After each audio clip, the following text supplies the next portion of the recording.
the 7th chapter.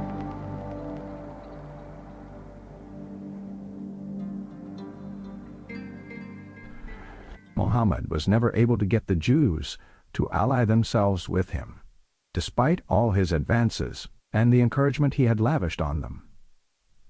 As we have seen already, they could not admit of the expected prophet belonging to any other race but theirs, nor pardon him for having, by means of religious fraternity, put an end to the secular quarrels of the citizens of Al-Madinah, which in olden days had been a source of abundant profit. To sum up, the victories of the Islamic Arabs led the Jews to fear that they would never be able to free themselves from the Arabic yoke. Therefore, each fresh success of the Muslim armies increased the jealousy of the Jews, and their perfidy soon degenerated into open hostility, necessitating a long series of expeditions against them. For the sake of clarity, we gather into one chapter the whole of these expeditions, although they took place at long intervals.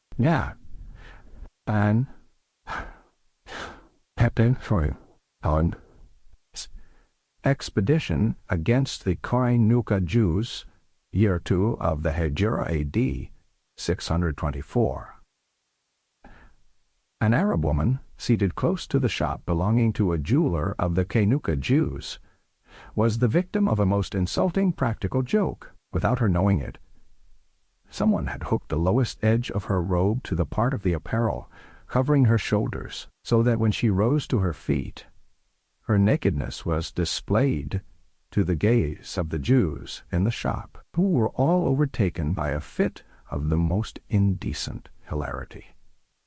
An Arab, very indignant, struck down the insulter with a blow from a club. He was felled in his turn by the jeweler's relatives. Other Arabs rushed to avenge him, and a pitched battle took place in the open, blood flowing on both sides, Jews being the aggressors. Prophet, knowing their deep-rooted inimical feelings, profited by the opportunity to demand in due form that they should become converts to Islam. At first he tried persuasion. By so doing, you will be making a loan to Allah, which will bring you in marvelous interest, he told them. Allah must be very poor, they replied, since he is reduced to borrow of us who are rich. At this blasphemy, the Prophet threatened them with exemplary punishment, unless they embraced Islam immediately. They shrugged their shoulders. Thou art proud indeed by reason of thy victory over soldiers of no account, said the Jews. Try now to attack us, and thou wilt see that we are in no wise like thy fellow countrymen of Mecca. Muhammad called upon the Muslims to come to his aid, and the Banu Kainuka, losing their arrogance as soon as Allah's warriors showed themselves, ran away and took refuge in neighboring strongholds belonging to their co-religionists. After holding out for a fortnight, they had to surrender and beg for mercy. The Prophet ordered their throats to be cut as an example to the other Jews that would deliver them from the temptation of copying their slaughtered brethren. Abdullah, the hypocrite, with whom they were allied, interceded with Muhammad in their favor. Twice he answered, "Let me be." Abdullah placed his hand on the heart of Allah's apostle and supplicated him, saying, "Let me be. Boo, I cannot stand by and see them massacred. It would be black ingratitude on my part." "They are at thy disposal," the Prophet told him at last, "but their belongings are ours." The Kainuka, saved by the intervention of the hypocrite, had to go into exile in Syria, and their property was divided among the victors. Dan selbst GC against the Jews of the Banu Nadir, year 3 of the Hijaz, AD 625. Now, the Jews of the Banu Nadir, having claimed money compensation for the death of 2 of their brethren killed by the soldiers of Ammar, The Prophet went among the tribesmen to inquire into the matter. He had just given them satisfaction. And, whilst conversing with a few companions, the Prophet was seated in the shade of a house, when a Jew, son of Yash ibn Ka'b, climbed stealthily onto the flat roof with the intention of crushing Muhammad with great stones already brought there. By celestial inspiration, Muhammad looked up just as the son of Yash was about to commit the crime. The Apostle of Allah moved quickly away from the wall, dragging his companions with him. As soon as he returned to Al-Madinah, he called his warriors together and set out with them to punish the authors of this treacherous act. The Banu Nadir, having failed in their attempt, shut themselves up in their strongholds. But after holding out for 6 days, they had to follow the example of the Kainuka and surrender unconditionally, throwing themselves on the mercy of their conqueror. Their lives were spared, but of all their immense wealth, each man was only allowed the load of 1 camel. No. Then one and 12 Mansten. One Qamari expedition against the Jews of the Banu Qurayza. Year Vaf of the Hijaz, AD 627. The Confederates, being dispersed following their defeat at the Battle of the Ditch, the Muslims had laid down their arms. One day, when taking their siesta, recuperating after passing sleepless nights and undergoing great fatigue during the siege, they were suddenly awakened by the voice of the muazzin. Acting under the Prophet's orders, he shouted, "Let all who hear and obey refrain this day from saying the prayer of Asr afternoon, unless in the midst of the Banu Qurayza." Muhammad judged that the treachery of these tribesmen, renouncing their alliance and joining his enemies, deserved immediate punishment. The same day, he camped with his soldiers at the well of Enna, in front of his enemy's citadels, and after a blockade of 25 days, forced them to capitulate. The As, to whom the Banu Qurayza had long been allied, begged the Prophet to spare their lives, as in the case of the Kainuka. The Prophet, however, considered that the treachery of the Banu Qurayza was a much more serious matter, and he was not at all inclined to let himself be mollified. At last, desirous of meeting them halfway, he said, "O assembly of the Aus, will ye not consent to let one among you become arbitrator, and decide what shall be done with your allies?" "Yea, we consent." "Then let one of your chieftains, Sa'b ibn Mu'adh, seal their fate." Now, Sa'b ibn Mu'adh had been badly wounded during the Battle of the Ditch by an arrow which had severed an artery in the arm, and he prayed Allah to let him live long enough to punish the Banu Qurayza for their felony. Sa'b, corpulent and too weak to walk, had himself placed on the back of an ass, where, propped up by cushions and supported by 2 believers, he was led to the assembly of the Muhajirun and the Ansars, who stood up to do him honor, saying, "The Prophet hath commissioned thee to decide the fate of thy allies. Will ye swear by Allah that my decision be carried into effect?" "We swear it." "Well then, I decide that the men shall be slain, their property divided, and their wives and children sent into bondage. Thy decision hath been inspired by the will of Allah. 700 Jews paid for their unjustifiable treachery with their lives." The wish for which Sa'b had lived was fulfilled. His old wound burst open, causing the last drops of his blood to flow away, and he earned the crown of martyrdom. Expedition against the Jews of Khaybar, year 6 of the Hijaz, AD 628. Notwithstanding these grave defeats, the power of the Jews in Arabia was not definitively crushed. The land of Khaybar, about 96 miles north of Al-Madinah, still belonged to them, and it was richer and more important than the territory they had lost. Many Jews, driven from the neighborhood of Al-Madinah, had taken refuge there, and by their thirst for revenge, they rekindled the hatred which the inhabitants already felt towards Islam.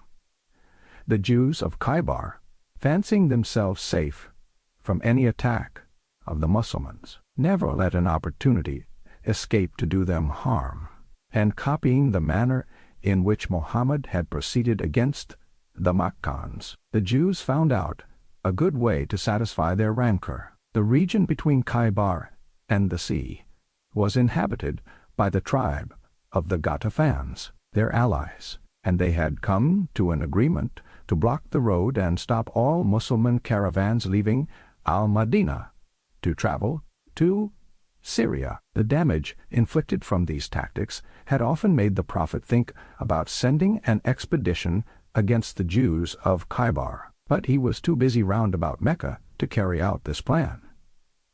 On returning from Al-Hudaybiyah, the 10 years' truce signed with the Quraysh freed him from all anxiety as regarded them, and the revelation he received at that moment. He rewarded them with a speedy victory and with a rich booty. Seeming to him to apply to Khaybar and nothing else, he hesitated no longer, and decided to march against this fortress, the last stronghold of the Jews in Arabia. The Ghatafans, secretly forewarned by Abdullah the hypocrite, rushed to the aid of the Jews, their allies. But on arriving at the Wadi Raji, they found that the Muslim forces had outstripped them, and thus they were cut off from the road to Khaybar.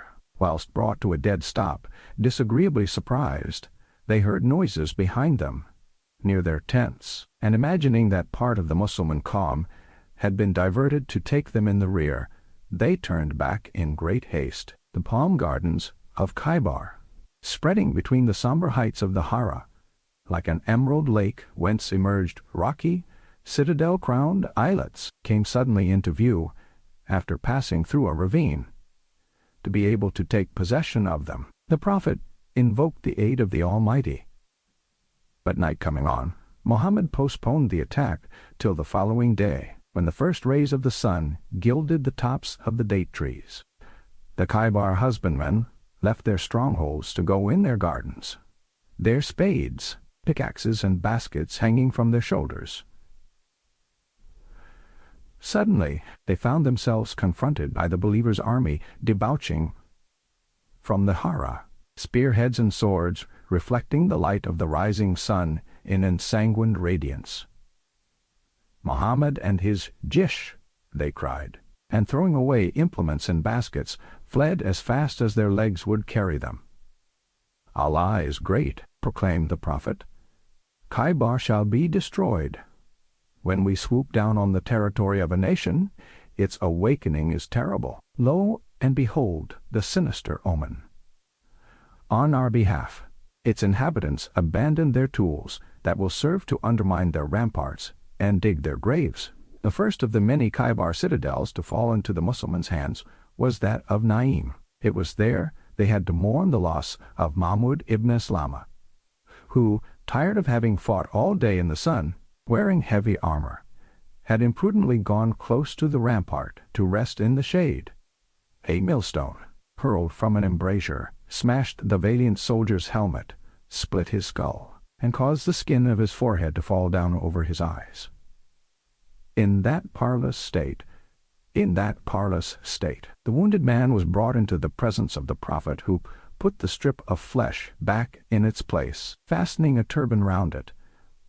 But the best of attention was unavailing in face of such a serious injury, and it was not long before Mahmud gave up the ghost. The citadels of Natha, the next to be invested, resisted more obstinately. In order to force the besieged to capitulate, the Prophet gave orders to cut down under their eyes 400 palm trees of their oasis, but all in vain. He therefore put an end to such devastation, contrary to his principles. For as he has said, "Among all trees, there is one which is blessed like a Mussulman, 'tis the palm." The siege continuing, famine began to make itself felt, discouraging the besiegers, when Umar, having taken a Jew prisoner, the captive, to save his life, offered to give the Prophet valuable information. In the cellars of Sabi ibn Muad, one of the Natha citadels, called after the man, instruments of warfare of all kinds were stored, battering rams, catapults for siege purposes, and armor, shields, pikes, lances, and swords for the equipment of combatants. Just then, this fort happened to be weakly garrisoned, and the Jewish captive undertook to take the Muslims inside by means of a secret itinerary known to him alone. Muhammad, having accepted the offer, seized upon Sab easily, and thanks to the machines he found therein, which he used to destroy the ramparts, he captured the remaining fortresses of Natha, one after the other. They all contained provisions in abundance. While taking one of these forts, the poet Mr. ibn ul-Ohayha, pursuing one of the enemy, dealt him a furious saber cut, aiming at his legs to stop him in his flight. But the blade, too short, striking the empty air, rebounded from the force of the blow and pierced Amar's knee, setting up such strong hemorrhage that he expired soon afterwards, being sacrificed by his own hand whilst fighting for Allah. The most important of all the Khaybar citadels was still standing, that of Al-Qamus, in which Kinana, prince of the Banu Nadir, had taken refuge. It was defended by Marhab al-Yahudi, an illustrious warrior. Built on the top of a vertical black rock with smooth sides, and surrounded by cleverly designed fortifications, this fort was said to be impregnable. After 10 days of desperate efforts against the ramparts, the believers, however, succeeded in effecting a breach, into which leapt the Prophet, setting the example to his companions. But, after having been in the greatest danger, he was compelled to retrace his steps, the shooting pains of neuralgia forcing him to take 48 hours' rest. He entrusted the standard to Abu Bakr, who led an attack through the breach with the most ardent courage. But he also had to beat a retreat at last. Umar took his place, accomplishing prodigies of valor, likewise without success. Hearing of their failure, Muhammad declared, "By Allah, tomorrow I'll confide the flag to an intrepid fellow, to whom flight is unknown. He loveth Allah and his messenger, and by them he is beloved. 'Tis he who will capture Al-Qamus by sheer strength." Next day, all the companions clustering close to the Prophet were anxious to learn who was the man among them to be so greatly honored. But without glancing at the group, he sent for Ali, who had to remain in the rear because he was suffering from painful ophthalmia. Led by a friend, he came into the Prophet's presence. Ali's eyes were covered by a bandage. Come hither, close to me," said Muhammad. "Take this flag and keep a hold on it until the Almighty shall open a way for thee through these ramparts." "I suffer cruelly from my eyes, O Prophet," replied Ali. "I cannot even see to walk." Muhammad made Ali rest his head in his lap, separated the young man's swollen eyelids, and rubbed the bloodshot eyes with a little saliva. All inflammation vanished immediately, and every vestige of pain disappeared. The Prophet then buckled his own breastplate on Ali and armed him with his own sword, celebrated under the title of Dul Fiqar. Ali went towards the fortress, planting in the ground, close to the ramparts, the white flag on which stood out in bold relief, embroidered in black letters, the Islamic profession of faith. He then got ready to storm the breach. Al-Harith, at the head of a few Jews, tried to bar the way and drive back the Muslim hero. But the leader of the children of Israel succumbed, struck down by Ali, and the soldiers who had followed all ran away. The brother of Al-Harith, Marhab, famous and feared, came now to the front, eager for revenge. He produced an effect of terror by his gigantic stature, double armor, a pair of swords, a three-headed spear, a double turban, and his helmet on which sparkled a jewel as big as an egg. His eyes, too, glistened like two carbuncles. Puffed up by pride, he strode to the breach. "The whole of the land of Khaybar, from end to end, knoweth my valor," When war rageth, sometimes I pierce with my lance, and sometimes I slice with my sword. Doth there exist in all the world a champion who dare stand up against me? Without being moved by this bragging bombast, Ali showed himself to take up the challenge. "I'll be that man." Verily I, called by my mother Hadra, the lion cub, in memory of my father, known as the lion, with my saber, "I'll give thee good measure." Hearing this reply, Marhab became purple with rage, brandishing his scimitar. He rushed at Ali Delta. "Dan Saint an arme du fer." The formidable blade hissed through the air, and it seemed as if the champion of Islam had just been annihilated. But the sword of the terrible Jew was stopped by Ali's shield, in which it penetrated deeply and stuck therein, without giving his adversary time to drag it away. Ali loosened his hold of the buckler, now useless and in his way, and replied to the attack by a wonderful cut that split the helmet, turban, and skull of his enemy, scattering the brains in every direction. The steel was only stopped by the Jew's teeth, forming barrier. The giant fell in a huddled heap, like a tower ruined by an earthquake, in a cloud of dust, with a noise as of thunder. Seized with affright, the Jewish soldiers fled, pursued by Ali's men. He tore from its hinges the heavy door of the ramparts, and it served him as a shield, in place of the one broken in the fight. Resistance was cut short, and Al-Qamas, the impregnable, was captured by the warriors of Islam. When the fall of the famous fort became known, the Jews of Fadak and of Wadi al-Qura, 2 places a few days, marched towards the north, sent in their submission. In concordance with their co-religionists of Khaybar, they supplicated the Prophet to let them live as farmers on their estates which they alone knew how to cultivate properly, and to allow them to take half of the crops as remuneration for their labor. Mohammed consented, on condition that the believers would have the right to alter this decision, should they deem it necessary. Khaybar was the most fertile land of all the Hijaz. The spoils were therefore considerable. 1/2 was set apart to defray the expenses of the pilgrimage to take place during the current year. The rest was distributed among the warriors.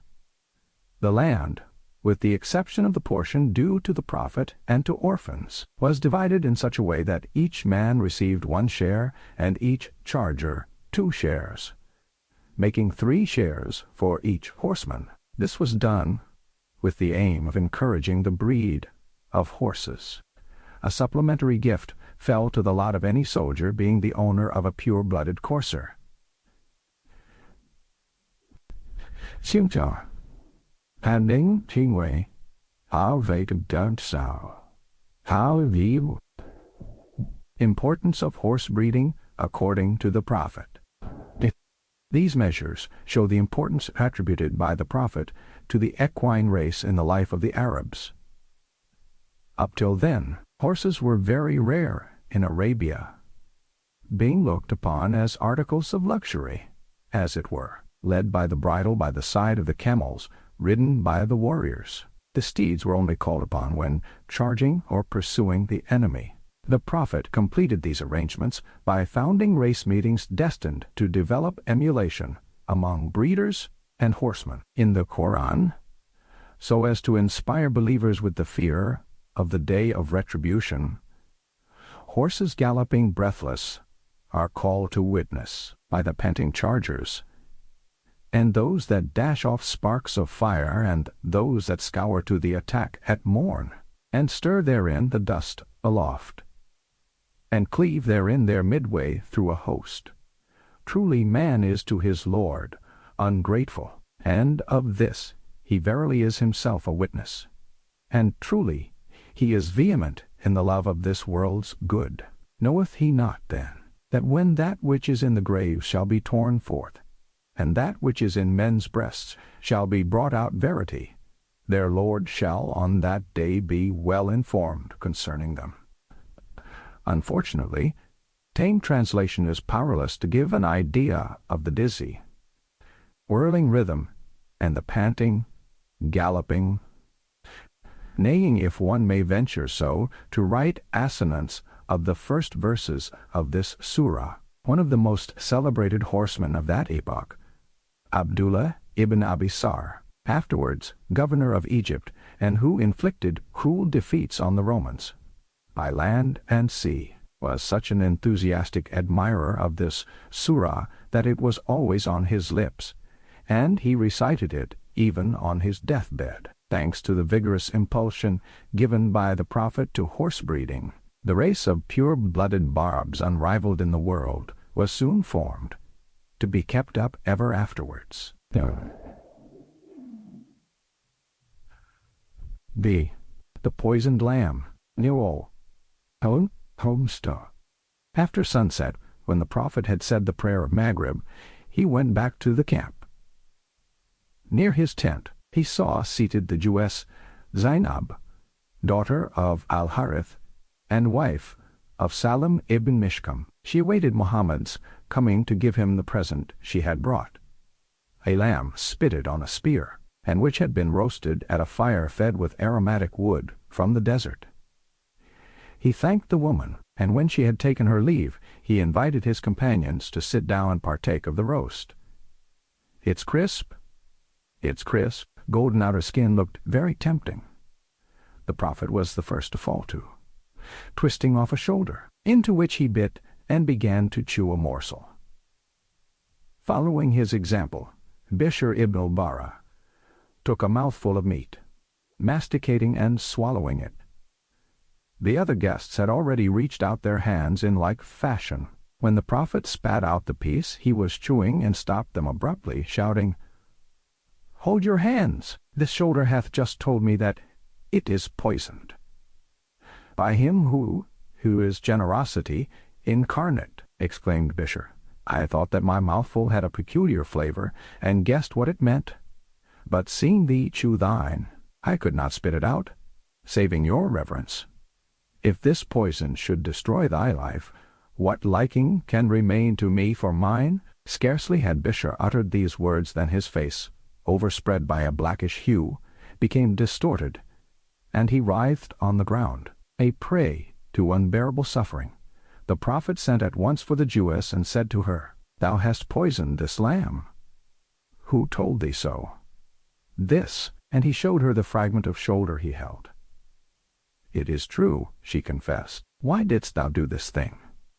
"My father, my uncle, my husband, and many of my people have suffered this sad fate thou knowest of, by thy fault, and I did think, if Mohammed is naught but a mighty monarch, I end his days and glut their vengeance and mine. If, on the contrary, he is truly a prophet, he is in no danger, because his Allah will warn him of my purpose." This clever answer calmed the Prophet, and he was perchance on the point of pardoning the guilty woman for her abominable crime, when Bishr expired at that moment.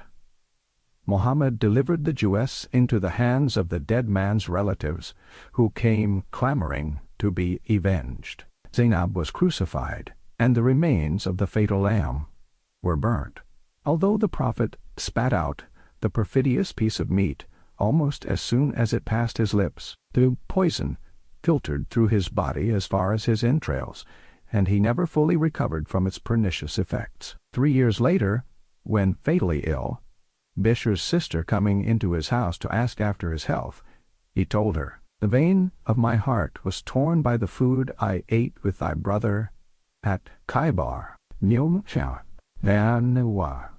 Hums Amartol Kada, or the Pious Visitation, year 7 of the Hijra, A.D. 629. At the same time as the expeditionary forces, laden with spoils, came back from Khaybar, last emigrants arrived from Abyssinia. Among them was Jafar, son of Abu Talib and brother to Ali. Their return made Muhammad very joyful. With sincere effusion, With sincere effusion, he kissed Jafar between the eyes and declared, "I know not which causeth me the greatest joy, the taking of Khaybar, or the return of Jafar."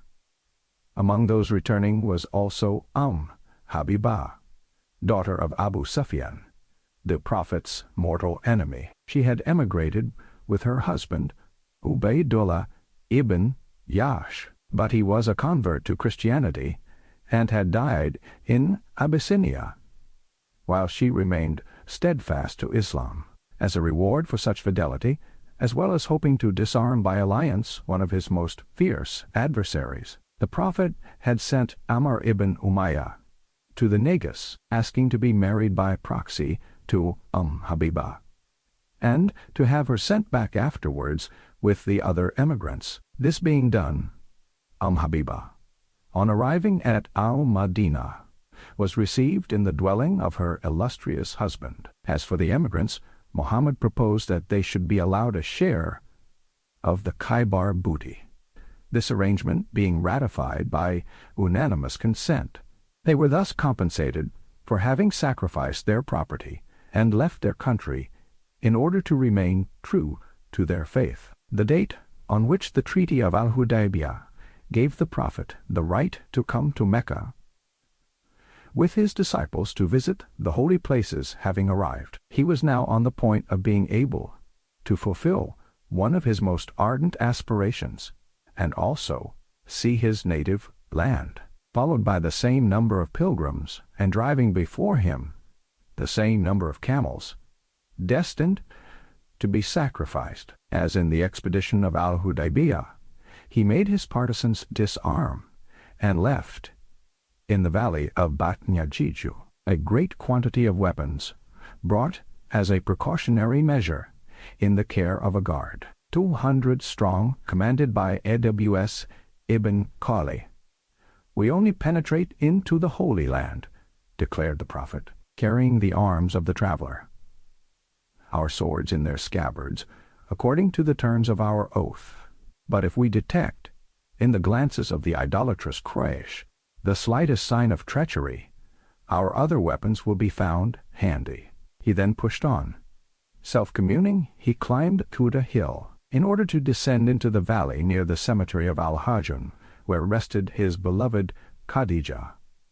May Allah welcome her in His grace. When he cast eyes on the first houses of Mecca, unspeakable emotion overpowered him by reason of the remembrances and hopes they evoked. Fearing lest treachery on the part of the infidels should force him to order reprisals, causing the blood of his fellow countrymen to sully the streets of the city where he was born, he cried out, "O Allah, spare us all misfortune in the holy city." He never ceased repeating this request until he left the precincts of Mecca. On the approach of the believers, the leading citizens, exasperated at the triumphant return of the men they had banished, went out of the town and hid their impotent rage in tents pitched in the neighboring ravines. As for the mass of the inhabitants, like all mobs, they were dominated by a feeling of curiosity, and clustered either on the heights of the Jabal Qiqwan or on the terrace roof of the Dar-an-Nadwa, House of Council, from which they were able to look down into the interior of the temple. From the gossip of the crowd could be gathered the general hope that the Prophet and his partisans would arrive in a state of complete exhaustion, their blood and bodies impoverished by the torrid summer heat and pernicious fevers of Al-Madinah. Forewarned by divine inspiration, Muhammad cautioned his companions, "Allah will be merciful to those," said he, "who this day display their bodily vigor." With the exception of the common people mustering on the roof of the Dar-an-Nadwa, the city was quite empty. Prophet could have captured it without striking a blow, but his soul, incapable of such treachery, was entirely engrossed by pious thoughts. Riding his she-camel, Kaswa, its bridle held by Abdullah ibn Rawaha, and surrounded and followed by his disciples, he passed through the outlying districts under the eyes of enemies, without even honoring them by a single glance. He alighted on the temple threshold, wrapping himself up in the folds of his mantle by throwing one end over his left shoulder, leaving his right arm and shoulder at liberty. Followed and imitated by all the faithful, he kissed the black stone and performed the tawaf. The 7 ritual circuits round the Kaaba. The 3 first were made with swift, measured strides called ramal or harwala, with a view of proving the fine state of health of the believers to the infidels looking on. They shook their heads gloomily, saying to each other, "So, these are the men described to us as enfeebled by the heat and fevers of Al-Madna." At the bottom of their hearts, the unbelievers were forced to confess that such men as these, their mental well-being surpassing even their bodily health, were unconquerable. The 4 remaining circuits were made with slow dignity, as Muhammad had no desire to demand useless efforts from his partisans, and ever since that day, this manner of performing the tawaf is religiously copied by pilgrims. The Prophet then ordered Bilal to call the faithful to prayer. When the idolaters heard the resounding accents of the black-freed slave reverberating in the echoes of the valley, they were so deeply annoyed that they envied the fate of their illustrious dead, Abu Jabal and Abu Lahab, prevented from hearing this call by the weight of the earth piled on their graves. After the prayer, Muhammad again bestrode his she-camel to perform the say, which is the run between the 2 hills of Safa and Marwa. His example swept away the believers' scruples, for until then they had hesitated about going through this ceremony, being embarrassed by the presence of the idols Isaf and Nayla set up at that spot. By the performance of these rites, instituted by Abraham and perpetuated by the Arabs, the Prophet had in view a nationalist and political goal, which he wished to combine with his religious aims. If he kissed the black stone, it was not by reason of a feeling of superstitious worship which would have contradicted all the principles of the Quran much too flagrantly, but solely through a feeling of reverence for this relic of his glorious ancestor. Quoth Ibn Abi Shayba, following Isa ibn Tala, addressing the black stone, the Prophet declared, "Verily, I know that thou art nothing more than a stone, powerless to do harm, or be of any use." Then he kissed it. In this conjuncture, Abu Bakr, followed by Umar, one after the other came and kissed it, declaring, "By Allah, I know that thou art nothing more than a stone, powerless to do harm or be of any use. And if I had not seen the Prophet kiss thee, I should not have kissed thee." In like fashion, by the say and the ablutions at the well of Zamzam, Muhammad kept alive the touching remembrance of the Arab's ancestor Ishmael, and of his mother Hajar, baby. Being too weak to carry any farther, her wretched child succumbing athirst in a horrible desert, Hajar placed her offspring on the ground, in the shade of a shrub, and ascended a hill, hoping to see from afar a well or spring.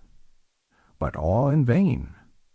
Then, fearing that the soul of Ishmael might have escaped from his body, she came back, panting, to his side, and climbed another hill for the same purpose, but with no more success than before.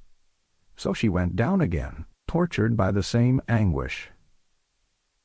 7 times did she run in despair between the 2 hills until, maddened, she thought she would only find a corpse when she caught sight of her beloved son, quenching his thirst at a spring which, by order of the compassionate, had gushed forth under the heel of the poor child.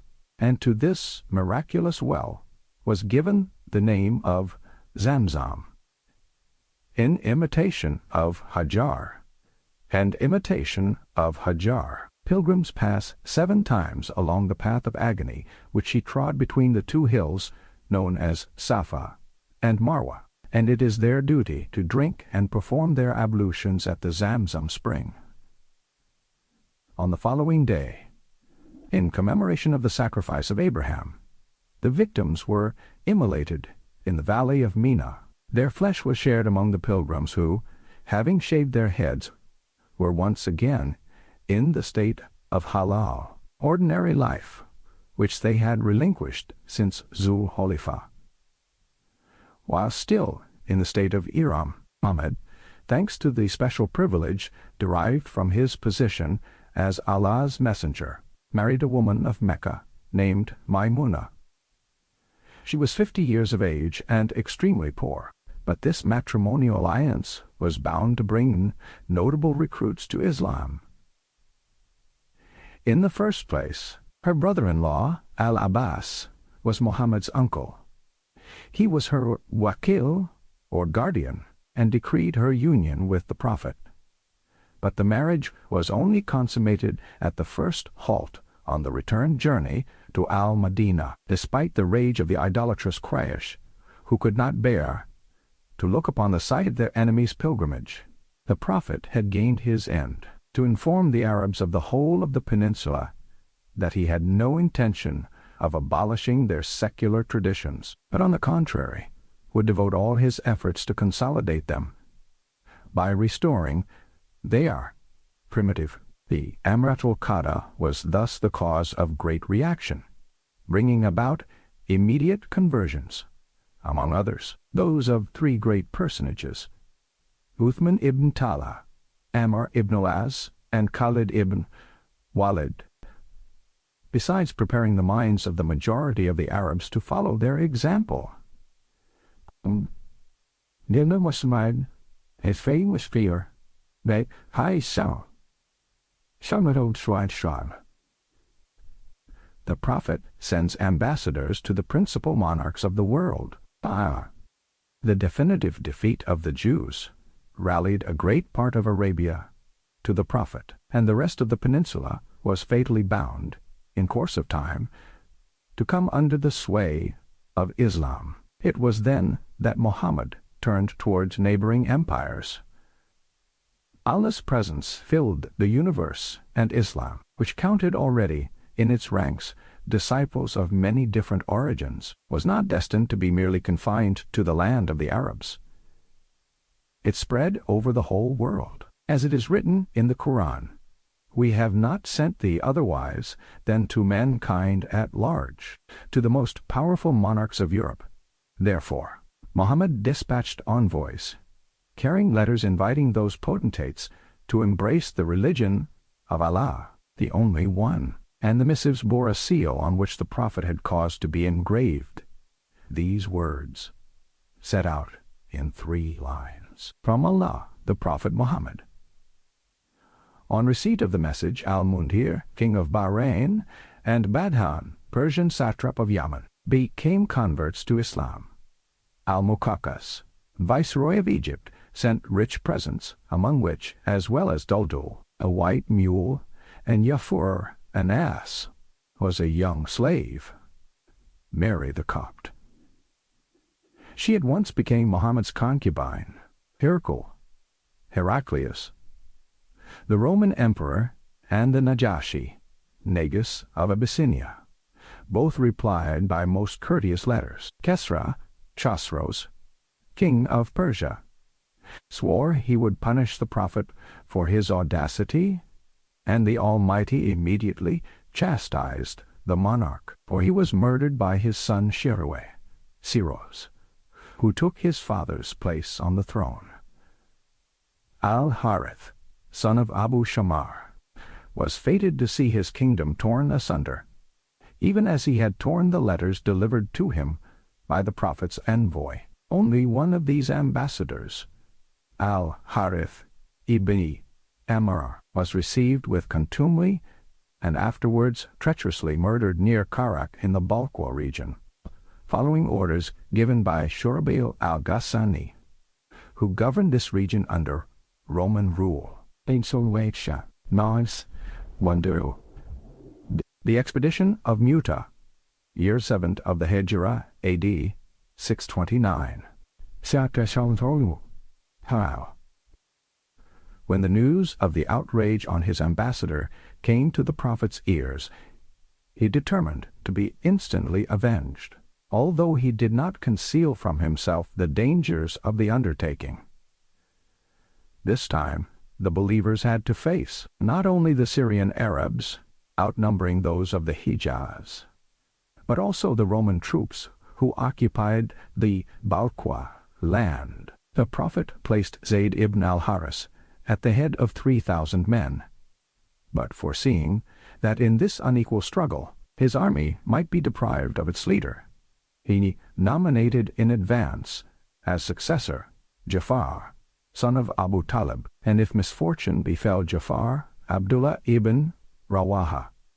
And lastly, in the case of anything unluckily happening to the latter, it was left to the soldiers to choose a commander themselves. A Jew was present at the council of war and made the following remarks. O Abu Qasim, a surname of Muhammad, if thou art really a prophet, all the men thou hast appointed are irretrievably lost. When our prophets of Israel, after having placed a general at the head of their armies, used to add, and if he is killed, name such an one in his place, that infallibly meant that he was bound to lose his life. Then, turning to Zayd, he went on, I swear to thee that if Mohammed is a true prophet, thou wilt never return from this expedition.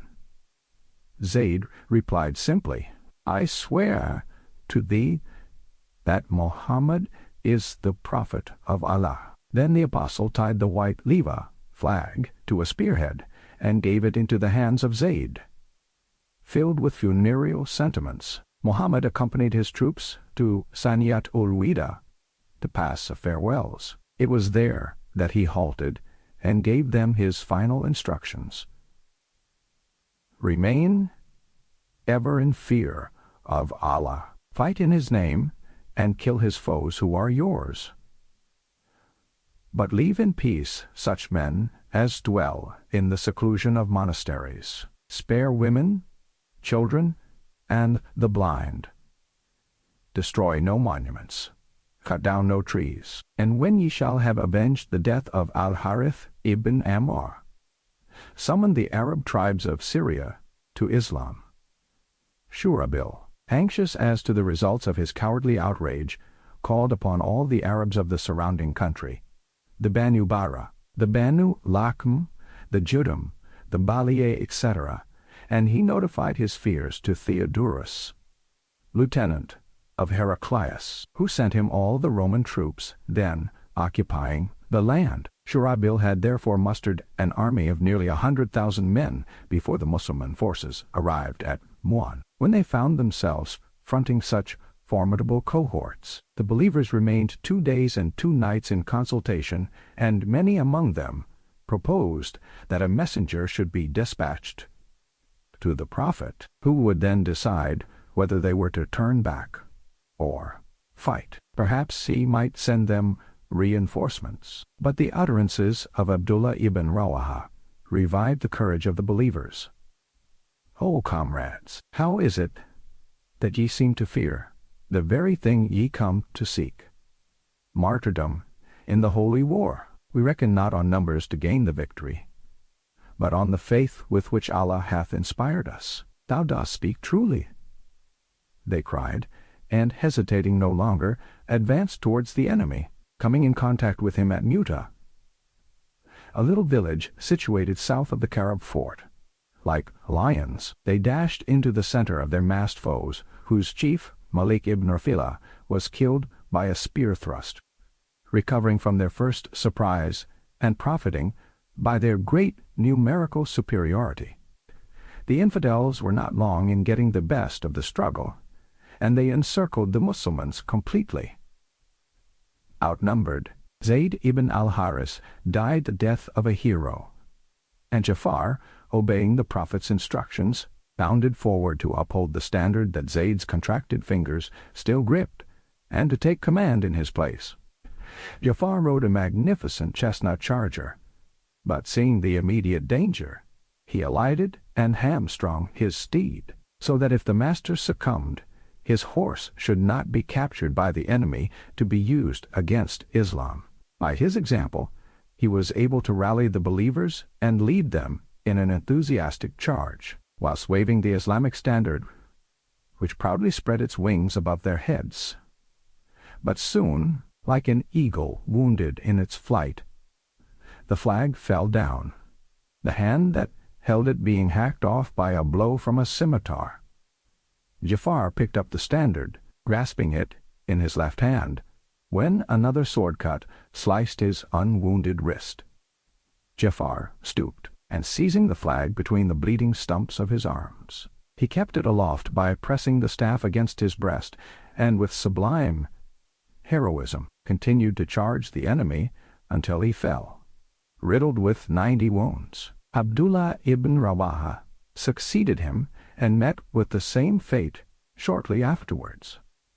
The Mussulmans, attacked on all sides, seeing their leaders struck down, gave way and began to flee in disorder. Arqam ibn Amir stopped them. "O comrades," he cried out, "'tis better to be struck in the breast than in the back." Picking up the standard, he passed it on to Khalid ibn Walid, who refused it at first, saying, "Thou hast a better right to this honor than I, for thou wert at Badr." But Arqam insisting, Khalid took charge of the flag. His impetuous energy instilled fresh courage and confidence into the hearts of the believers, ashamed of their momentary weakness, and being a skillful strategist as well as a valiant soldier, he succeeded, with the help of Allah, in freeing the Mussulman troops and reorganizing the fighting front in such masterly fashion that the infidels were unable to claim the victory. At sunrise the next day, he was first to attack, so as not to give the enemy time to recover from his partial defeat. To deceive him with regard to the numerical weakness of the Islamic forces, he resorted to the following stratagem. By rapid evolutions of various sections of his army, he made the rear guards pass to the van, and vice versa, in such a way that the enemy, continually seeing fresh adversaries confronting him, imagined that the Mussulmans had been greatly reinforced during the night. The infidels' certainty of triumph, mainly founded on their numbers, vanished, and seized with indescribable terror, they gave way, pursued by the believers who slaughtered them ruthlessly. During that memorable day, Khalid had 9 sabers broken in his hand. By divine inspiration, the Prophet was informed of the ordeals of his army. After general prayer, he went up in the pulpit, his eyes full of tears, and cried out 3 times, "The gate of good! Know ye all that Said hath fallen a martyr? Implore the mercy of Allah in his favor." Then Jafar and Abdullah died martyrs. Implore the mercy of Allah for them. Then the standard was upheld by Khalid ibn Walid, who is the sword among all the swords of Allah, and the Almighty granted him victory. Muhammad afterwards went to see Asama bint Omas, the wife of Jafar, and bent down over his children to smell them, tears welling up in his eyes and trickling pearl-like down his beard. "O Prophet," asked Asama, "what maketh thee weep? Hast thou had news of Jafar and his comrades?" "Aye, and now they are no more." The wretched woman dropped down, groaning in despair and lacerating her cheeks with her nails, attracted by her shrieks. The other wives imitated her, and the whole house resounded with lugubrious lamentation. The Prophet ordered one of his companions to impose silence on the women. "It is not fitting," said Mohammed, "to mourn thus for Jafar. Hath he not obtained the great reward? I pray Allah that he may permit the father's place on this earth to be taken in posterity by the most accomplished among his children." Suddenly he lifted his eyes to heaven and murmured, "The salvation and mercy of Allah be upon you." "To whom dost thou speak, O Prophet?"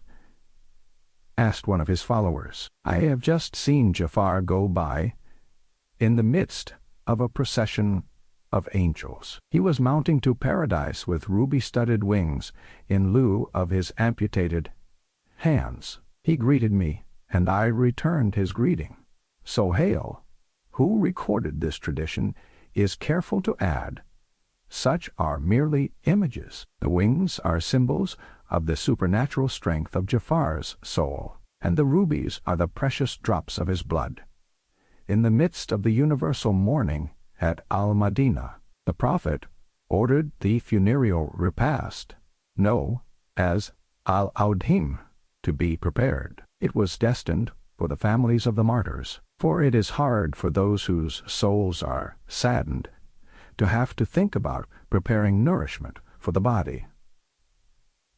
When the return of the army was announced, the whole of the population of the city, rich or poor, went out to meet it. The Prophet ordained that the mounted men should lift up the children and give them a ride on the pommels of the saddles. He took the son of Jafar in his arms and seated the child in front of him. The soldiers, on arriving, confirmed the tidings of their leader's death, and the people of Al-Madinah, thinking that these heroes had not been fully avenged, threw handfuls of dust in the soldiers' faces and inveighed against them. "O cowards, ye fled, even when ye trod the path of Allah." The Prophet bade the crowd be silent, and made this declaration: "On the contrary, these warriors deserve your greatest praise, for they returned and charged courageously." The taking of Mecca. The 21st day of Ramadan, year the 8th of the Hijrah, January 11th A.D. 630. It was not long before the idolaters of Mecca violated the 10 years' truce, signed at Al-Hudaybiyah.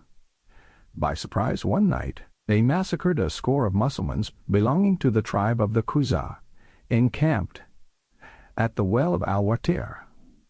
In face of such terrible treachery, the Prophet threw all scruples to the winds.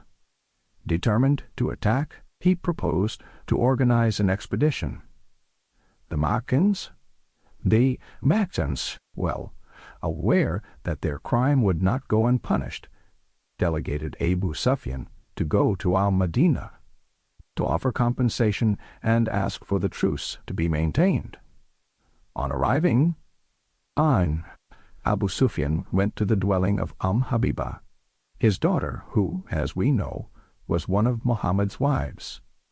But when he made it as if to sit down on a carpet, Habiba, guessing his purpose, quickly folded up the rug and placed it on one side. "O my daughter," said Abu Sufyan in offended tones, "dost find thy father unworthy of that carpet? Or is that carpet unworthy of thy father?" "That carpet belongeth to the Prophet," she replied. "Now thou art a worshipper of idols, therefore in a state of impurity, and thou wouldst sully it with thy impiety. Of a surety, O my daughter, some misfortune hath happened, bringing disorder to thy mind since the day thou left us." Understanding by this kind of welcome that there was no hope for him in that quarter, he sought out the Prophet, from whom no reply was obtained. Then he made desperate attempts to circumvent Abu Bakr, and tried his best with Umar and Ali, supplicating them to intercede in favor of his fellow citizens, but with no greater success. Full of apprehension, he mounted his camel and went back on the road to Mecca. The steps taken by Abu Sufyan no longer allowed the Prophet to conceal his designs. His sole care was to hurry on with his preparation, so as to surprise the men of Mecca before they had time to place the city in a state of defense. On the 10th day of the month of Ramadan, after having left Abu Rum Kulthum al-Shifari as his lieutenant at Al-Madinah, the Prophet set out, followed by an army of no inconsiderable strength, increased on the way by numerous tribes joining, and the total forces soon numbered 10,000 men.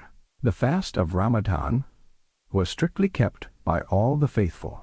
But when they reached the well of Al-Qadid in the middle of the day, exactly The Prophet judged that their constancy had been sufficiently tested, fearing that deprivation of drink, joined to extreme fatigue,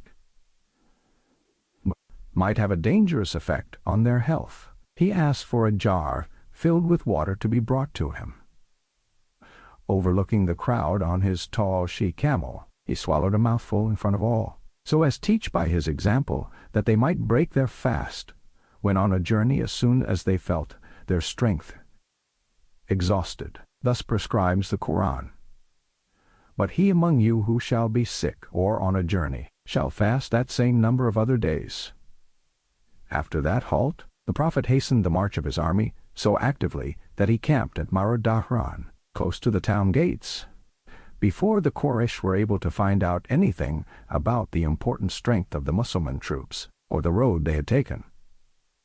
Abbas, Muhammad's uncle, kept in Mecca till then by his business functions as superintendent of the water supply, joined the believers at Al-Jufa with the whole of his family. The sincerity of his conversion had not caused him to forget the love he felt for his fellow citizens.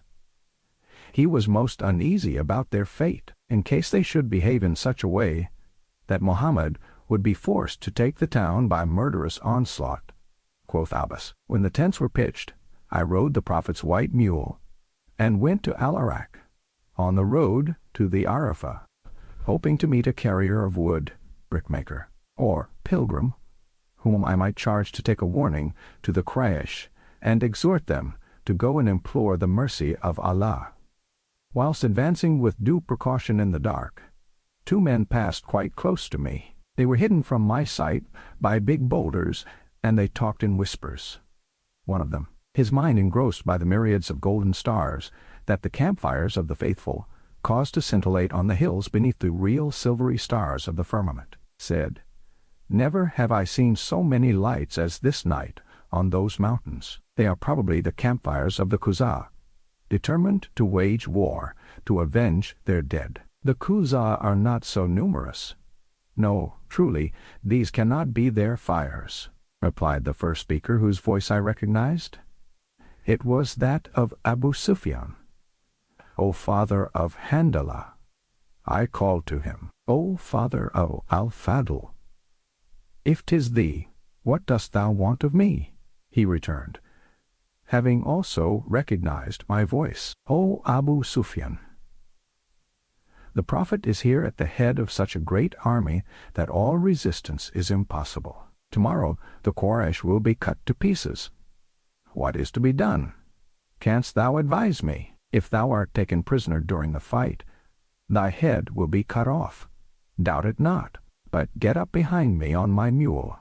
I will take thee to Muhammad and implore him for thee.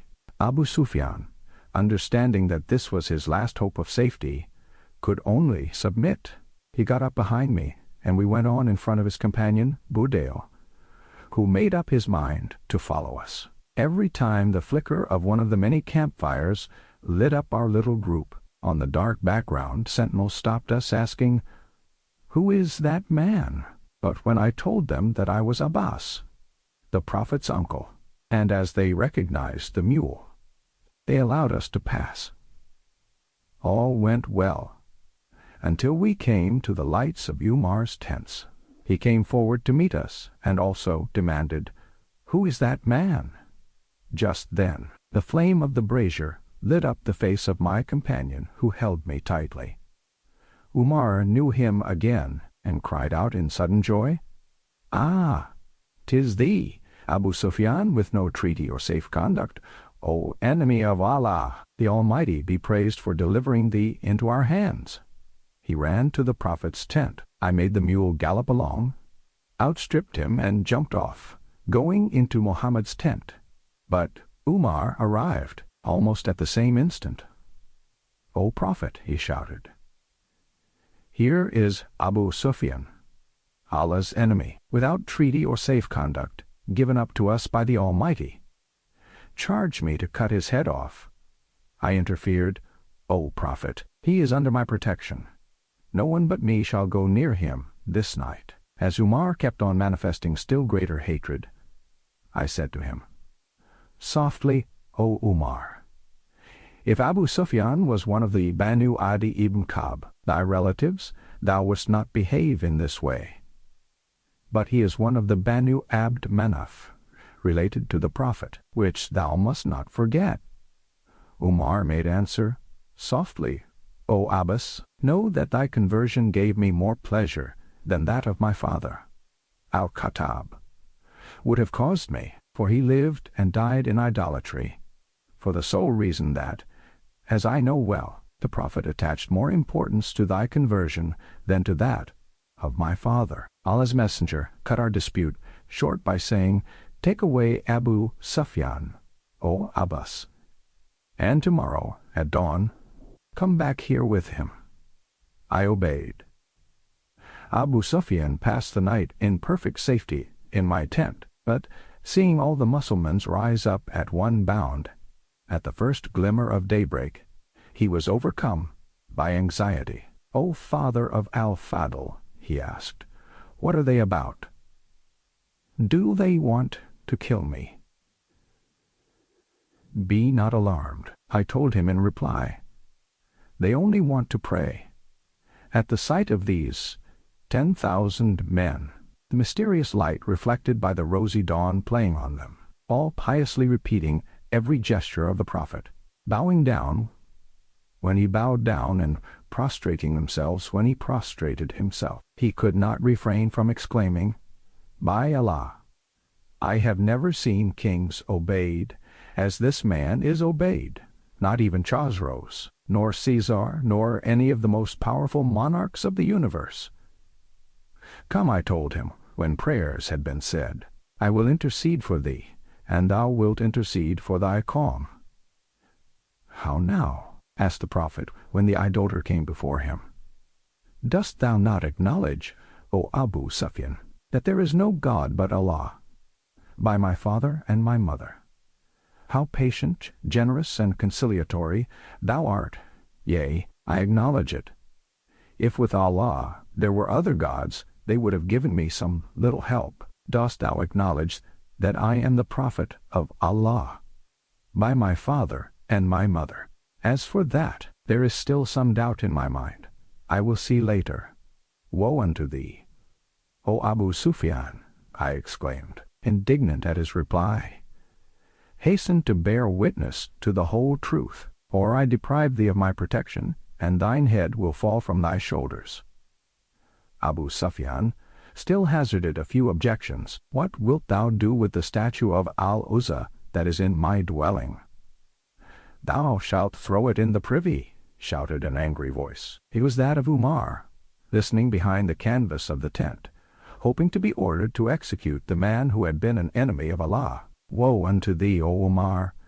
Thou art an indecent fellow, he replied. Let me come to terms with my uncle's son. Having made up his mind by this time, he recited the profession of Islamic faith integrally, at the same time as his companion Budail, who had just rejoined us. I remarked to the Prophet, Thou knowest how proud is Abu Sufyan. Invest him with some authority, no matter what, and he will be bound to us definitively. My idea met with Muhammad's approbation, and he gave out the following proclamation. He who taketh refuge in the dwelling of Abu Sufyan will be in safety. He who taketh refuge in the temple will be in safety. He who layeth down his arms and remaineth shut up in his house will be in safety. The Prophet then said to me, O Abbas, bring Abu Sufyan to a halt where the valley is narrow, on the mountain top, so that all the warriors of Allah will pass before his eyes. I obeyed and took my stand with Abu Sufyan on one of the rocks overhanging the outlet of the valley. One after the other passed the soldiers of the Sulaim, the Muzayna, the Banu Gifar, the Banu Ka'b, the Kanana, the Juhayn, etc. And my companion, despite all his efforts, could not hide the impression made upon him by the numbers of the believers. When he caught sight of the Ashja, he cried out, Those tribesmen, notwithstanding, were the most inveterate of all the Prophet's enemies. Truly, I retorted, But Allah, in His generosity, instilled Islam in their hearts. At last the Prophet appeared, surrounded by his bodyguard, the flower of his army, comprising the Ansars and the Muhajirun, called Al-Qadra, the Green Guards. When Abu Sufyan saw these warriors entirely covered in somber armor, from which the sun caused blinding sparks to fly, he started in affright. By Allah, O Abbas, who are those men?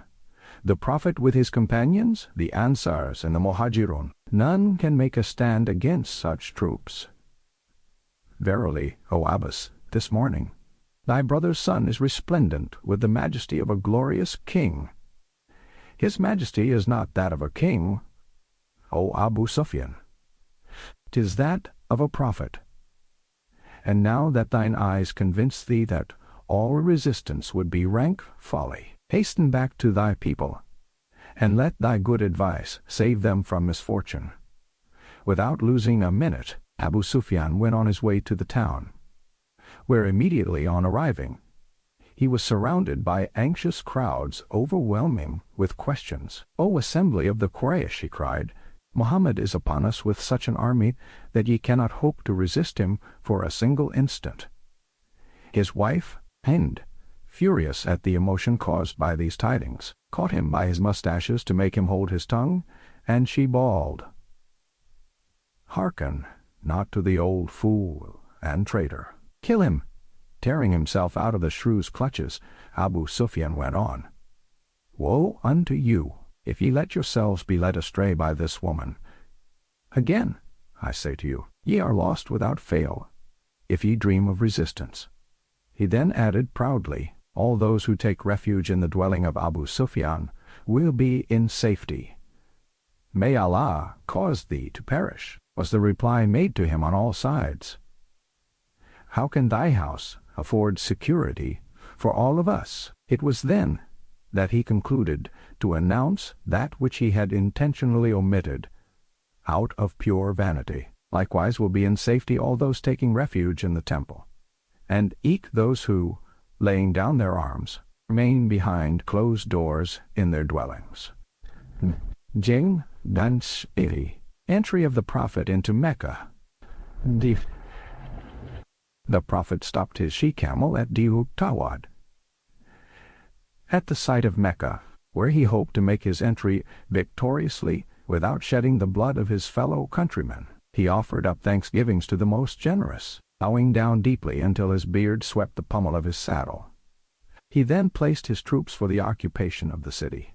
Zubair was to go in by the Qura road, Khalid ibn Walid by the outlying western districts, Sa'd ibn Ubaidah by the pass of Al-Qada. But as the latter chieftain, in his ardor, let drop this remark, Today is a day of carnage, allowable even in the holy precincts.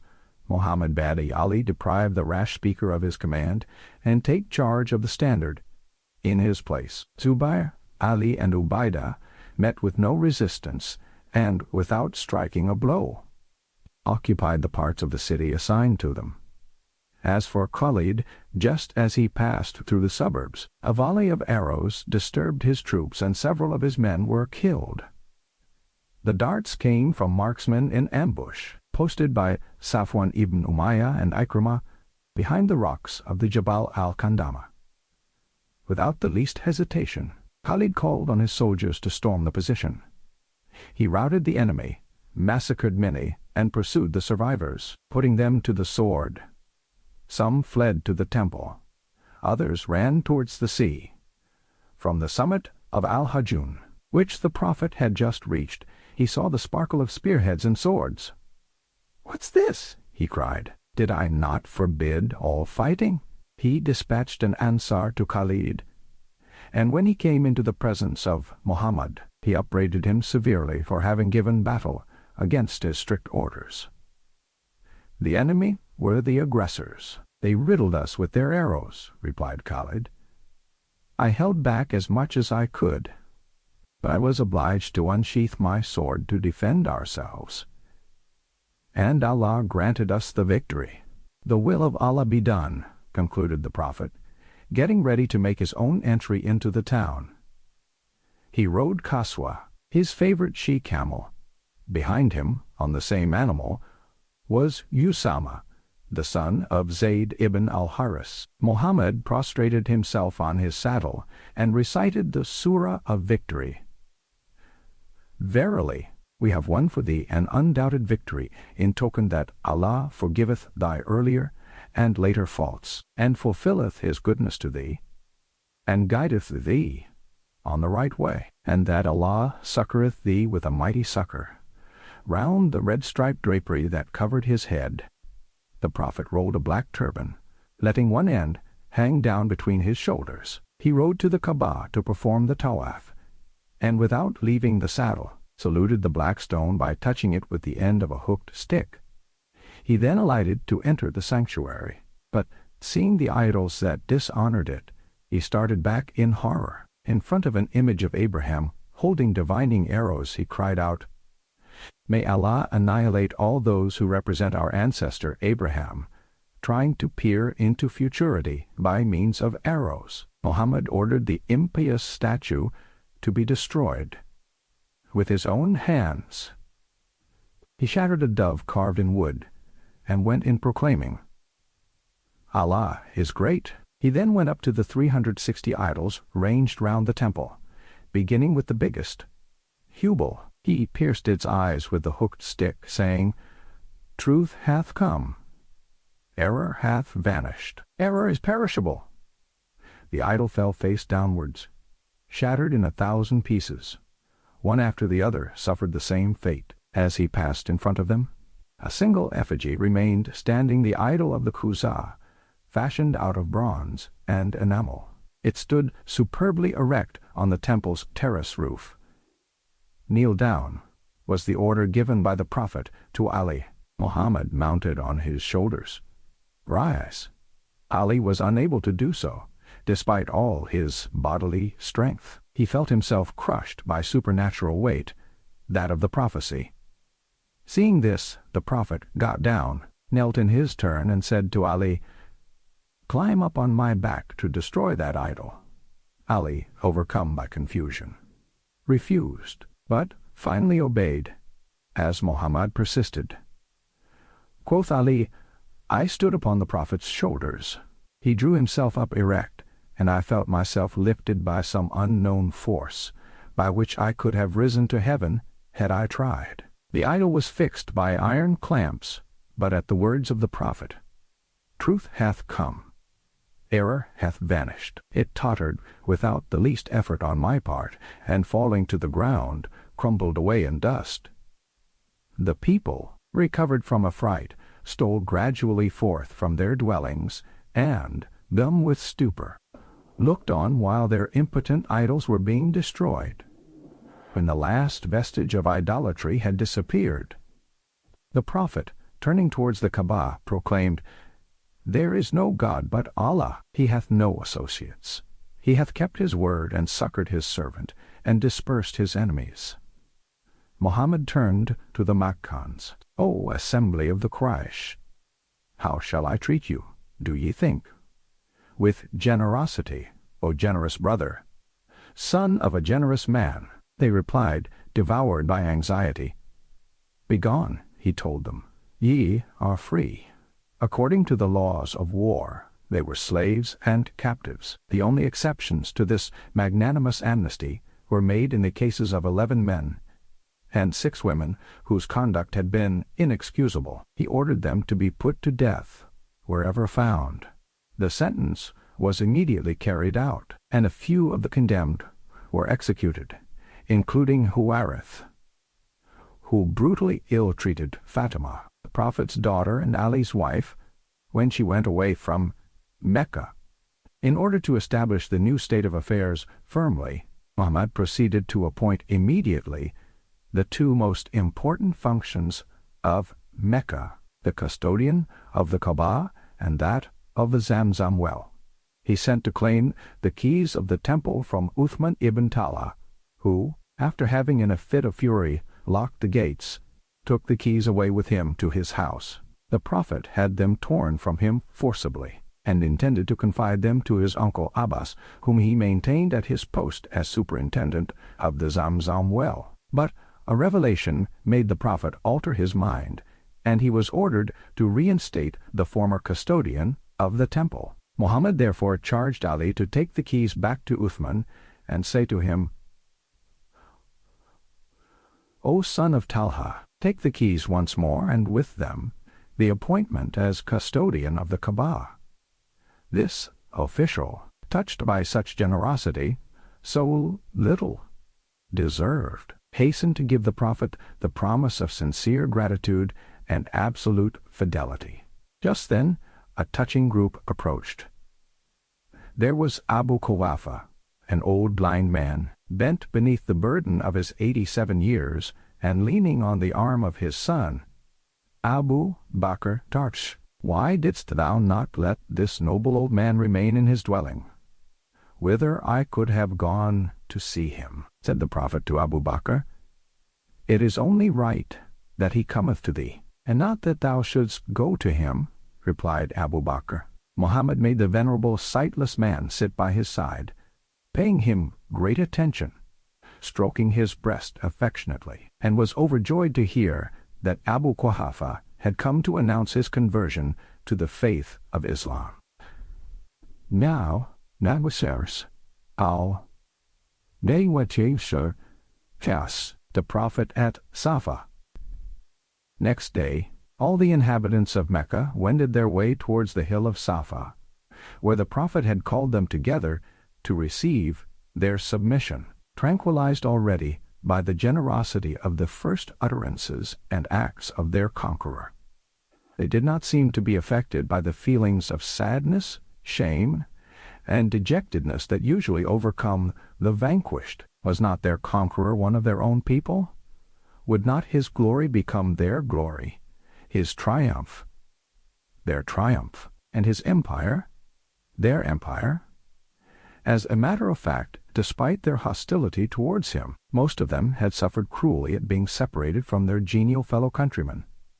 The man who, in the heyday of his youth, had been called by them Al-Amin, the Reliable. They were greatly moved as they called to mind the mysterious charm of his personality and the irresistible allurement of his speech. For some time past, in secret, they had feverishly longed to join the enthusiastic religious movement that Muhammad stirred up throughout the whole of Arabia, and become converted in their turn. How derisive their idols seemed now, the miserable fragments of the graven images swelling the garbage heaps swept out of the city. Even those men who exploited the superstition surrounding the false gods of wood or stone were the first to arrive at Safa, being in a hurry to get the fact forgotten that they had been the priests of such a coarse cult. Despite the leveling humility which Muhammad required of all his disciples, those who had waxed fat on the proceeds of commercial idolatry were inwardly proud of the family ties binding them to the Prophet, upon whom, of old, they had showered the vilest insults. As for Muhammad, it is impossible to describe the sublime emotion that seized upon his great soul when he saw flocking to him from all parts, their eyes at last opened to the light, all those among his fellow countrymen who had so stubbornly fought against him and whom he cherished, notwithstanding their injustice. Seated beneath the Prophet, Umar, as his deputy, received the submission of the Makkans, who all came, one after the other, to strike his palm, and in the name of Muhammad he pledged his word to protect them. When this grand ceremony was finished, a most poignant scene was enacted on the slopes of the hill. An odious barrier formed by the idols, which for nigh upon 20 years separated the Quraysh Muhajirun from the Quraysh dwelling in Mecca, was broken down, never to be set up again. And all the enemy brethren threw themselves in each other's arms, reconciled and reunited in the path of Allah. A third group of brothers rejoined them soon. They were the Ansar citizens of Al-Madinah, the rival town to Mecca, and the two cities, now having become two sisters, called themselves by the glorious name of Al-Haramani, the two sacred cities. One incident, however, cast a gloom over this unforgettable manifestation that realized so perfectly the dream which had haunted the prophet, filling him with superhuman perseverance. The Quzah, falling across one of the murderers of their brethren, cut his throat. Muhammad caused the guilty parties to be brought before him, and, after blaming them severely, he added, "I will compensate your victims' relatives myself. But cease all reprisals. Too much blood hath been shed already. On the day when he created the heavens and the earth, Allah declared the territory of Mecca to be holy. Its sacred character hath remained for all before me, and shall remain for all after me. Not only shall the lives of human beings be sacred here, but it is likewise forbidden to hunt game, fell trees, and cut grass. In this prohibition, O Prophet, the idea here must be accepted," remarked Abbas. "It furnisheth us with that which we cannot do without, to wit, fuel for the forge and the cooking of food." After a moment's silence, the Prophet concluded, "With the exception of the idea here, which it will be allowable to uproot." Following this declaration, all those condemned to death, and who had not been executed the first day, were granted a free pardon. Among the crowd of Makkan women who came to declare their devotion, Muhammad's attention was drawn to a female hiding herself behind her companions. Despite the fact that she was disguised, he recognized ferocious Hind, the wife of Abu Sufyan. "Aye, 'tis I," she cried, throwing off her veil. "I am Hind, and I implore pardon for the past." The Prophet, in spite of the odious mutilation of the body of his uncle Hamza, forgave her. Hind, when she returned to her dwelling, lavished insults on her private family idol. "O impotent idol, how mad we all were to rely on thy succor!" And she smashed it to pieces. The son of Abu Jahal, Ikrimah, who had organized the ambush that nearly entrapped Khalid, fled to the seacoast. The fugitive's pardon was granted to Hakim, his wife, who rejoined him when he was on the point of embarking. She brought him back, and the Prophet, fearful lest his companions, remembering how he had been so often outraged by Abu Jahal, Ikrimah's father, might seek to be avenged on Ikrimah personally, declared, "Ikrimah hath come to Islam. Let no one insult his father's memory. To insult the dead is to wound the living." And Ikrimah, deeply moved by such rare tolerance, being one of the most ardent defenders of the religion. Al-Hayha, the slayer of Hamza, was pardoned likewise, after becoming a convert to Islam. Habar, who, by a blow of the shaft of his spear, had brought about the death of Zainab, Muhammad's daughter, had fled, fearing deserved punishment, and then, confiding in the infinite clemency of the Prophet, came and gave himself up, after having embraced the Islamic faith in all sincerity. "Go thy way in peace," said Allah's apostle. "Thy conversion doth wipe out the past, but never let me see thee more."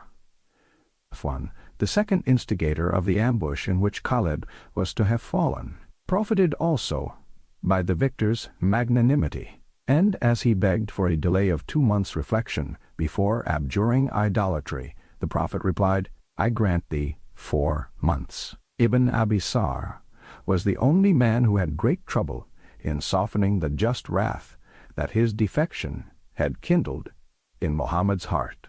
Ibn Abi Sar was well versed in the arts of calligraphy and horsemanship. Formerly in the Prophet's employ as secretary, he had shamelessly changed words and altered the sense of the revelations whilst copying them out, in order to make a mockery of the word of Allah.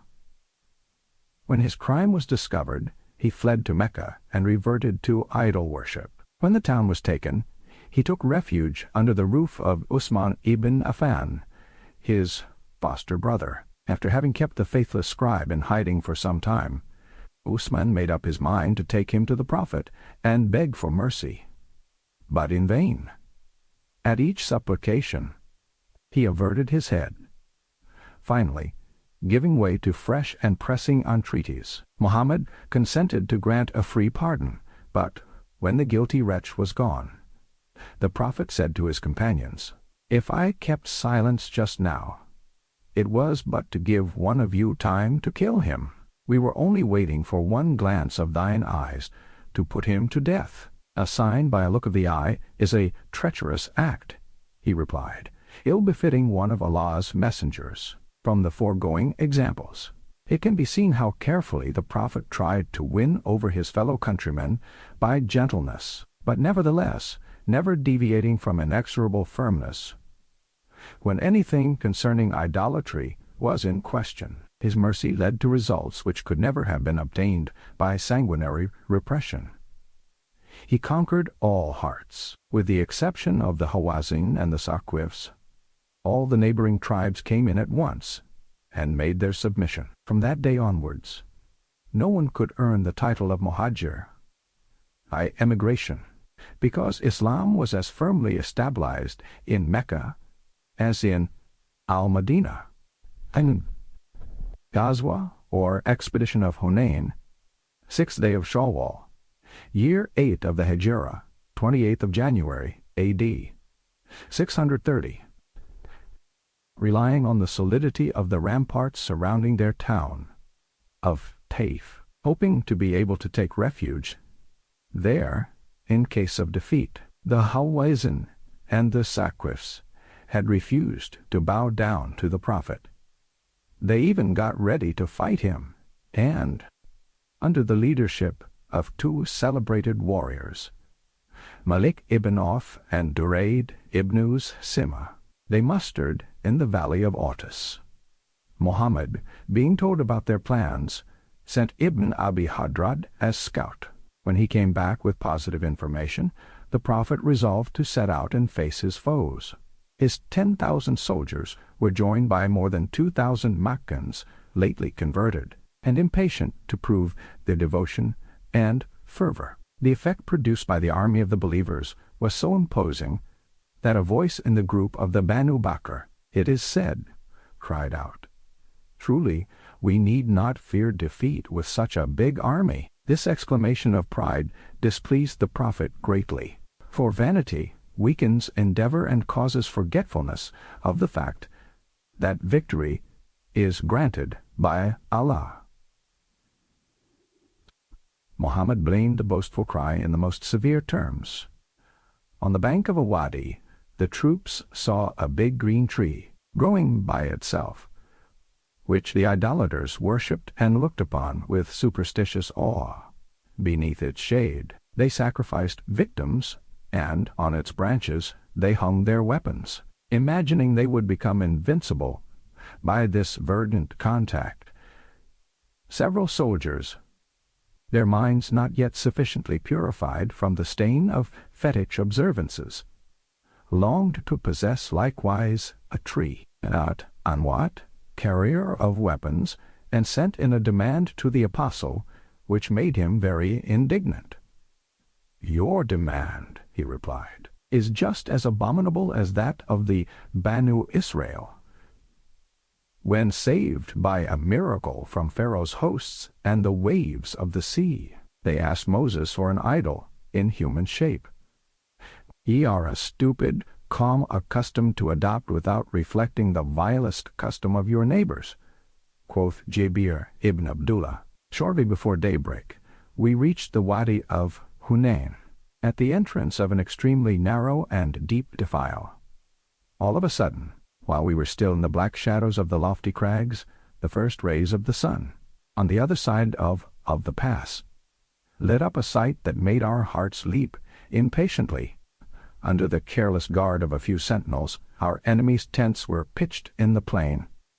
Between them, women and children passed to and fro. Round the encampment, countless flocks of sheep and herds of camels were about to depart to pasture land. Without waiting for the Prophet's orders, overwrought by the hope of plunder, we rushed into the pass, so narrow that we were pressed together, shoulder to shoulder. No sooner was the entire army in the defile, when a lengthy whistling murmur was heard in the air, and, like great swarms of locusts, clouds of arrows darkened the sky. The darts were showered on us, aimed from 2 ridges overlooking the pass. We had fallen into an ambush organized by cunning Duraid, in consequence of the sting of the arrows, from which there was no escape, for not one was lost in the soil, all finding a target as they pierced with a hissing noise the flesh of men, horses, and camels. Mad terror overcame us. Indescribable panic was also caused by our foes, lying in wait, concealed at the egress of the pass, and who, with savage shouts, charged into our ranks. Tugging at the bridles of our camels, we turned round, the poor beasts grunting gloomily and shaking their long necks bristling with arrows. In the inextricable confusion of their stampede and fright, they tripped each other up and rolled over on the ground with their riders, who were at once trampled on by fleeing comrades, whilst the archers continued to distress us with their darts. We discovered that the entry into the pass was barricaded by another detachment of our enemies, who had allowed us to ride through, and now awaited our return. At their head was a soldier of the Hawazin, bestriding a gigantic red camel, and he was signaling with a spear to which he had fixed a black flag. When a believer passed within reach, he lowered his lance to run him through, and perchance he missed. He signaled with his flag lifted again to those following him, and they pursued the Mussulman and put him to death. The defeat seemed irretrievable. Already many of the Prophet's old enemies, their hearts still brimming with rancor, began to gloat over the critical situation of the Mussulmans. Their flight will not cease until they reach the sea coast, cried Abu Sufyan, who busied himself with consulting his divining arrows, which he carried concealed in his quiver. Muhammad's sorcery is powerless this day, exclaimed Qalada ibn Hanbal in his turn. But his brother Safwan, although not yet converted, silenced him with these words: "May Agag close thy mouth." In the midst of general confusion, the Prophet alone was cool and collected. He posted himself on a low hill to the right of the valley. "I am the Prophet of Allah, and no impostor," he declared, and urging his mule forward, went to throw himself in the thick of the fight. Abu Bakr rushed in front of the animal, and, seizing the bridle, held it back. To try and rally his troops, Muhammad ordered Abbas to shout, "O Ansars and Muhajirun, my companions, O ye who took their oath over there, at Al-Hudaybiyah," when, from the top of a rock, his stentorian voice carried the Prophet's cry to the fugitives. They were covered with great confusion. Regaining their self-control, they replied, "We are here at thy service." But what was to be done to stem such a torrent of fleeing men and beasts, crowded together between the 2 vertical sides of the ravine? The faithful did their best to lash the camels, twisting their necks by pulling the bridle contrariwise. With great strides, the frightened animals kept on in their flight. It was then that the warriors of Allah slung their shields round their necks and jumped out of the saddle, leaving their camels to go on alone. Unsheathing their swords, the soldiers turned back to begin fighting again. The Prophet, standing up in his stirrups, saw with joy that the situation was changed, and when his gaze fell upon the countless warriors rushing into the brazier of the battle, he cried out, "The furnace is alight." Ali, accompanied by an Ansar, resolved to put a stop to the exploits of the Bedouin of the Hawazin, proudly waving his spear adorned with the black flag. With one blow of his scimitar, Ali hamstrung the camel, and at the same moment the Ansar brought down the infidel by slicing his leg from the knee to the heel, putting an end to his misery as soon as he was flattened out on the ground. Mad terror seized the idolaters when thinking they had crushed the Mussulmans. They resumed the offensive. It was now the infidel's turn to give way. Mohammed ordered his mule to lie down. The animal bent its knees until its belly rested on the ground. Then, taking up a handful of dust, the Prophet, as he had done at Badr, threw it towards his enemies, whose flight became a mad rout. It seemed as if they had been blinded by this dust, and that their soldiers were dispersed, exactly the same as these impalpable atoms. Now hath Allah helped you in many battlefields. And on the day of Hunain, when ye prided yourselves on your numbers, but it availed you nothing, and the earth with all its breadth became too strait for you, then turned ye your backs in flight. Then did Allah send down a spirit of tranquility upon his apostle, and upon the faithful, and he sent down hosts, which ye saw not, and punished the infidels. Harried by the sword during their retreat, Malik and the remains of his army managed to find safety in the fortified town of Taif. Less lucky, Duraid, the infidel's second leader, was unable to escape his fate. 90 years of age and blind, he was unable to direct his camel when abandoned by his panic-stricken fellow countrymen, and he fell into the hands of a mere lad, Rabia ibn Rafia. When he saw the litter in which reclined this celebrated warrior, paralyzed by the infirmities of great age, the youth thought he had captured a woman. He made the camel kneel, parted the hangings, and was petrified at only finding an old man. Vexed and disappointed, he dealt Duraid a saber cut, but the aged fighter did not even seem to know that he had been struck. "What sort of weapon hath thy mother placed in thy hands, O little vagabond?" he asked, in accents of supreme scorn. "Take my saber, hanging from my camel's saddle. Lift the blade aloft and hit between the vertebrae of the back and those of the head. That was how I used to strike men down." Abashed at his first failure, Rabia followed this piece of advice, and the famous warrior rolled dead in the dust. Urged on by the spur of victory, the Prophet pursued the fugitives to the foot of the ramparts of Taif and tried to take the town. After a useless siege of 20 days, he preferred to give up all ideas of an attack in favor of other means, slower but more sure. And instead of invoking the wrath of the divinity against the inhabitants, he said, "O Allah, enlighten the people of Taif, and inspire them with a desire to come to thy apostle of their own free will." Despite the disappointment of his troops, he retook the road to Mecca, camping at Al-Jirana, where all the prisoners were collected, as well as all the booty to be divided.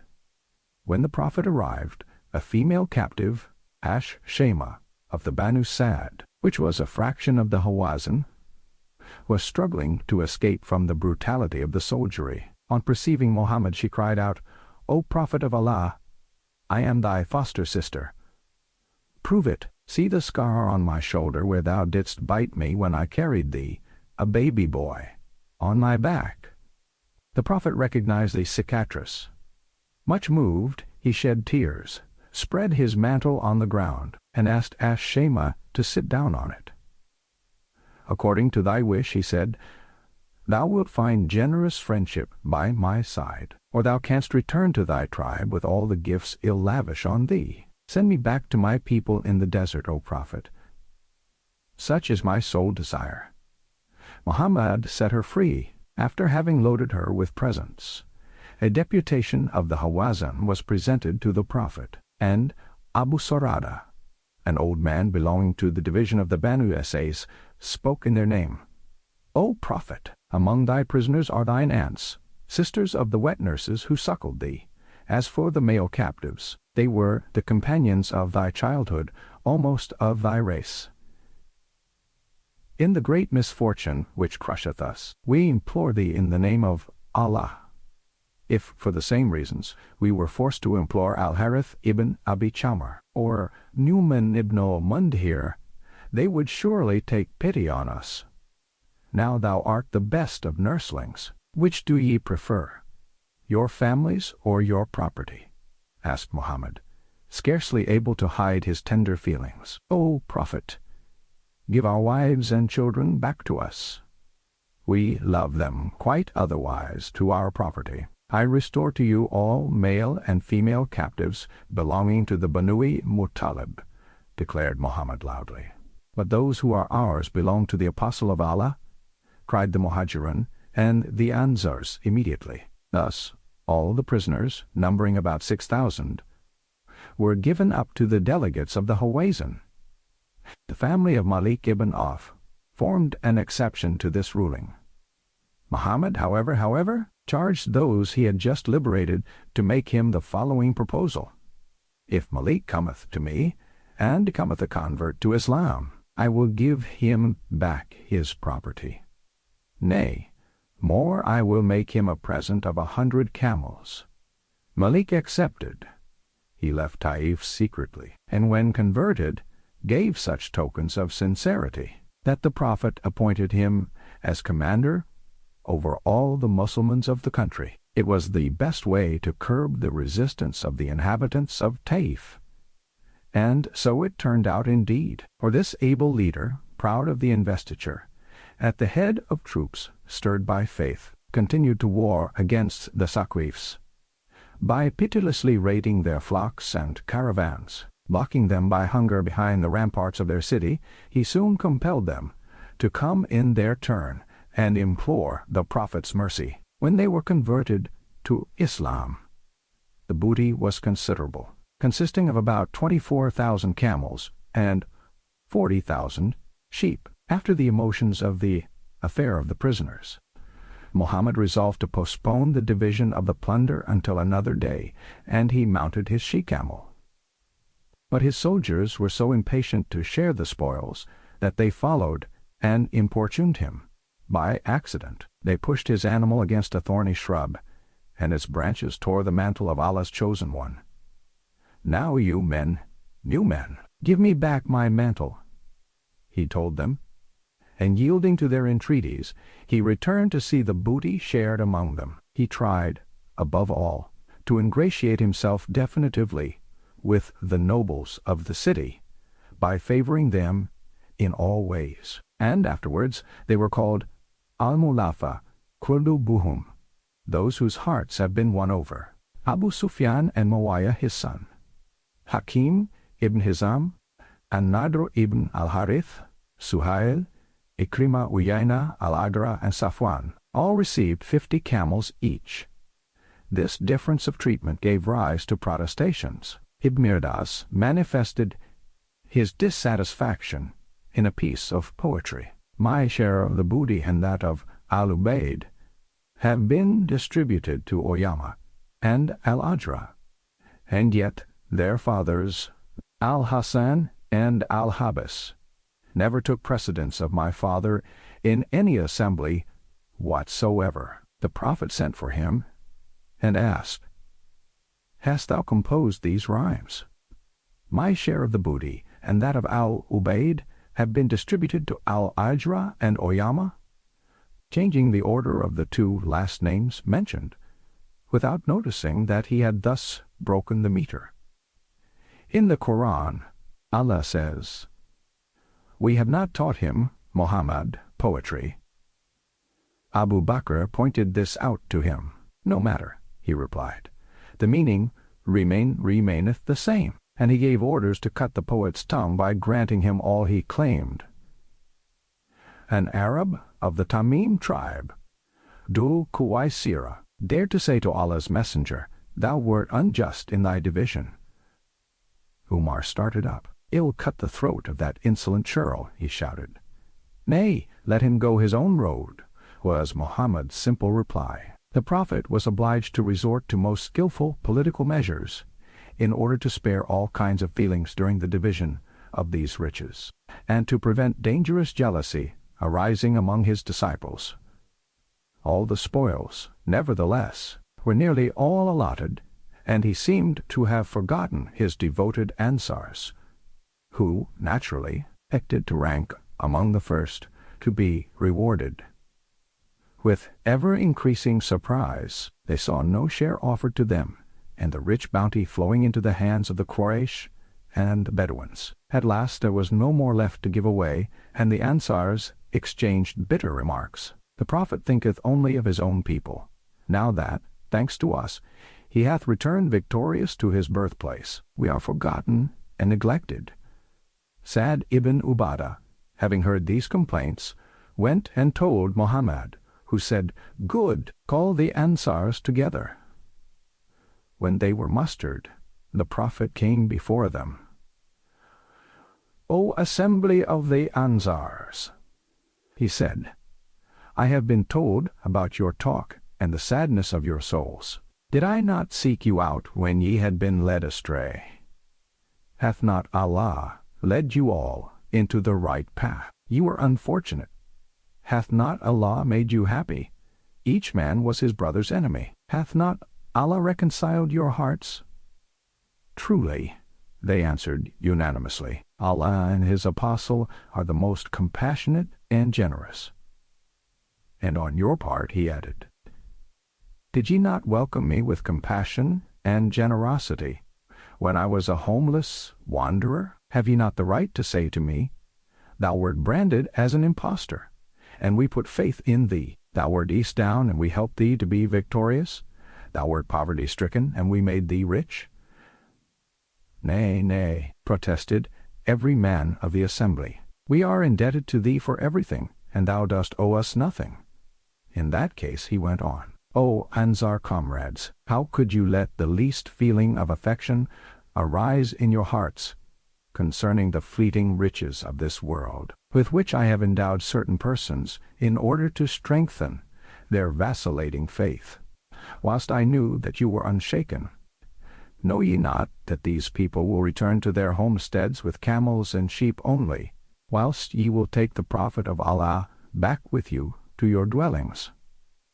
By him who holdeth Muhammad's soul in his hands, I swear that if the Arab tribes retired into one valley and the Ansars into another, I would follow into the valley of the Ansars. For me, the Ansars are as a shirt on the skin, and for me, the other tribes are as the mantle outside everything.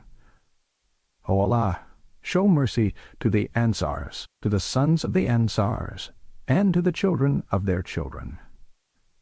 These words, which the Prophet was unable to utter without betraying intense emotion, mollified the entire assembly. Tears of gratitude flowed from the eyes of the Ansars so abundantly that their beards were wetted. All cried out, sobs causing them to falter, Aye, verily, we accept our share of the booty, for the most beautiful portion is ours.